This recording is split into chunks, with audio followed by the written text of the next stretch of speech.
सन्देहजनक भाव में दुई सप्तम श्रेणी छात्री मृत्यु। सन्देहजनक भाव में दुई जन सप्तम श्रेणी छात्री मृत्यु। मृत छात्री दुई जन हेले MV 79 थाना अंतर्गत एवं MV 72 ग्रामर नोडाल अपर प्राइमरी विद्यालय सप्तम श्रेणी पढ़ुवा दुई छात्री हेले MV 72 ग्रामर तिमिर हालदार कन्या ज्योति हालदार 12 वर्ष एवं अन्य जने हेले MV 126 ग्रामर वाका सोडी कन्या मंदिर सोडी 13 वर्ष। तेज घटनाटी घटी मानवकोंडा पंचायत मोटकू थाना अंतर्गत बिलीगुड़ा ग्राम निकट जंगल।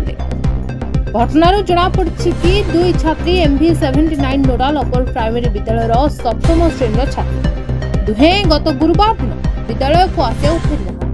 परिवार पक्षर MV 79 थाना अभियोग करते पुलिस तदंत जारी रखिला और आज सकाळे बिलीगुड़ा ग्राम निकट जंगल मध्य एक आंब गछरे दुई जन छात्री को झुलंता अवस्था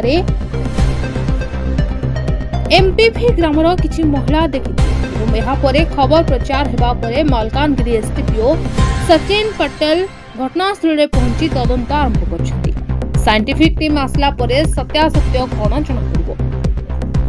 एक ZP कालीमेला गत गुरुवार दिन दुईटा झील निखोज थिबारु तांकर बापा माँ FIR करथिले 79 थाना को, किंतु आज सकाळे खबर आछि जे ना दुईटा झीर झुलंत अवस्था दुईटा झीर लाश देखा जाउछि स्कूल ड्रेस सहित बैग भी सीटी अच्छी एवं तार पार्टी बहुत रक्तभक्त भी बाहर विभिन्न जगह दाग दुग भी देखा जाउछि। से झुलंत अवस्था देखा जाउछि बहुत गहली है। आम से चाहूँ कम से कम यही भलिया घटना को तीव्र निंदा करवा खाली तीव्र निंदा करवा सहित अति दुख सहित कहूँ आपको जमती साइंटिफिक टीम द्वारा तदंत करी जमती सठिक आर निर्णय करी तार सजा जमती ठीक भाव में पाइब जोटा कि समाज रे कम से कम अन्न जो मैंने दुष्कृत मैंने अच्छा से जमती डरती जे एभलिया काम करवाटा ठीक नहीं एवं से जमती डरता एभलिया काम जमती न होंतु सेटाई आम सरकार पाखे कि आम कानून प्रशासन पाखे आम अनुरोध जनाऊँ। मालकानगिरी अब्दुल गानी को रिपोर्ट द न्यूज टुडे।